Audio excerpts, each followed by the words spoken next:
जिस तरह से जो है अब इलेक्शन आ चुके हैं, 2024 के इलेक्शन जो है स्टार्ट हो चुके हैं लोकसभा के, तो क्या बीजेपी किस तरह से इलेक्शन लड़ रही है? भारतीय जनता पार्टी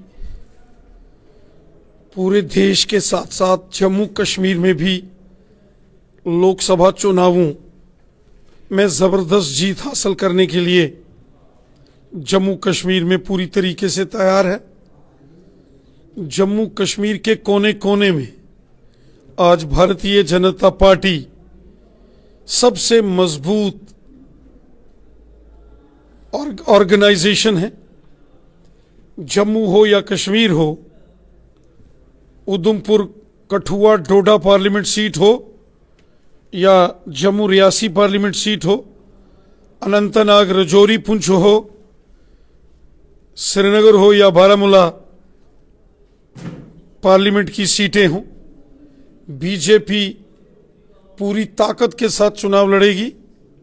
और हमें विश्वास है कि प्रचंड बहुमत के साथ जम्मू कश्मीर की जनता भारतीय जनता पार्टी को 2024 के इन लोकसभा के चुनावों में विजयी बनाएगी। बीजेपी की जबरदस्त। आपने कहा कि जनता जो है हमें वोट देगी, किस विषय से वोट देंगी? क्या अगर कश्मीर की बात करें तो कश्मीरी आपको क्यों वोट देंगे? उसके अलावा अगर गुजर बकर वालों की बात करें, पहाड़ियों की बात करें, तो क्यों आपको वोट देंगे सर बीजेपी? जम्मू कश्मीर में जो मोदी साहब की हुकूमत ने डेवलपमेंट की है, आज कश्मीर से कन्याकुमारी रेल से कनेक्ट होने जा रहा है। एक्सप्रेस हाईवेज, गांव-गांव में सड़कें, स्कूल, हॉस्पिटल, बिजली, पानी, ये सब मोदी साहब की यहां देन है। और सबसे बड़ी देन जम्मू कश्मीर में अमन, शांति, खुशहाली, भाईचारा, ये मोदी साहब की देन है। जम्मू हो या कश्मीर हो, हर जगह जो डेवलपमेंट हुई है, जो गरीबों को, जिनके सर के ऊपर छत नहीं था, उनको फ्री मकान, गोल्डन कार्ड, एक साल में इलाज के लिए 5-5 लाख, गरीबों को फ्री राशन, माताओं बहनों को फ्री गैस के सिलेंडर कनेक्शन, लाडली बेटी, मातृशक्ति को सम्मान, बेटी बचाओ बेटी पढ़ाओ अभियान, किसानों के खाते में 6-6 हजार, गरीब लोगों को 1000-1000 पेंशन, ये सब मोदी साहब की देन है। और इसीलिए जम्मू कश्मीर का बच्चा बच्चा आज भारतीय जनता पार्टी के साथ है। रही बात गुजर बकरवाल कबीले के लोगों की, 70 साल नेशनल कॉन्फ्रेंस कांग्रेस और पीडीपी ने गुजर बकरवालों के साथ जुल्म और सितम किया। गुजर बकरवालों के हकूक एनसी कांग्रेस और पीडीपी ने हमेशा दबा के रखे। मोदी साहब ने गुजर बकरवालों के साथ इंसाफ किया, इसलिए गुजर बकरवाल पूरे तरीके से बीजेपी के साथ खड़े हैं। पहाड़ी कबीले के लोगों को उनकी एक लंबी 50 साल की जद्दोजहद के बाद उनको जम्मू कश्मीर में अधिकार मोदी साहब ने दिए, इसलिए पहाड़ी कबीले के लोग मोदी साहब बीजेपी के साथ खड़े हैं। ओबीसी कम्युनिटी को अधिकार मोदी साहब ने दिए और इसलिए आज पूरा ओबीसी वर्ग बीजेपी और मोदी साहब के साथ खड़ा है। रेफ्यूजीज, वाल्मीकि समाज, गोरखा समाज, दलित समाज, समाज का हर वर्ग बीजेपी के साथ खड़ा है, क्योंकि बीजेपी ने, मोदी साहब ने सबका साथ, सबका विकास, सबका विश्वास, इस मिशन के साथ काम किया है। रविंदर रैना जी की बात करें, आपकी बात करें, तो आप आए दिन जो है कश्मीर में नजर आते हैं, कैंपेन करते नजर आते हैं। क्या रविंदर रैना जी रजौरी बात करें, अगर अनंतनाग रजौरी अभी तक टिकट जो है अनाउंस नहीं हुई है, क्या रविंदर रैना जी वहां से इलेक्शन लड़ना चाहेंगे? देखिए, मैं पार्टी का कार्यकर्ता हूं और इस समय मेरे पास जम्मू कश्मीर भारतीय जनता पार्टी अध्यक्ष की जिम्मेवारी है और ये मुझे 7वां साल है। पार्टी ने जो मान सम्मान मुझे दिया है, एक छोटे से कार्यकर्ता को इस सम्मान से ऊपर और क्या सम्मान होगा। इसलिए आज भारतीय जनता पार्टी जम्मू कश्मीर का प्रेसिडेंट होने के नाते मेरी कोशिश है कि बीजेपी 5 की 5 सीटें जीते। अब जो भी उम्मीदवार लड़ रहा है बीजेपी का तो है।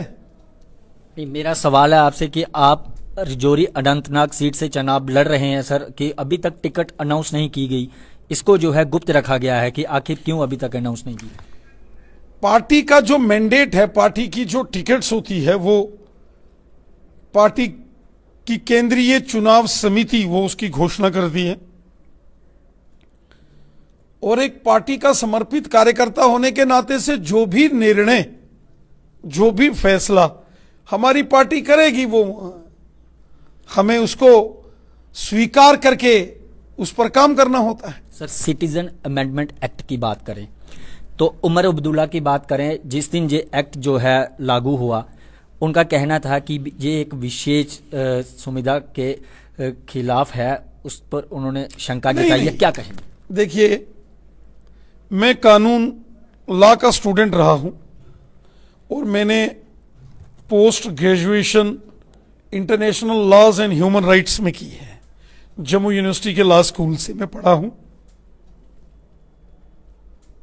जो परसिक्यूटेड माइनॉरिटीज है उसमें इंटरनेशनल लॉज हैं ह्यूमन राइट्स के, कि अगर किसी देश में माइनॉरिटीज या किसी भी वर्ग को प्रताड़ित किया जाता है तो वो दूसरे सहयोगी नेबरिंग कंट्री में अगर शरण लेते हैं, जैसे रेफ्यूजीज होते हैं, इंटरनेशनल ट्रीटीज ऑन रेफ्यूजीज है, जिनेवा कन्वेंशंस में ये सारा जिक्र आता है,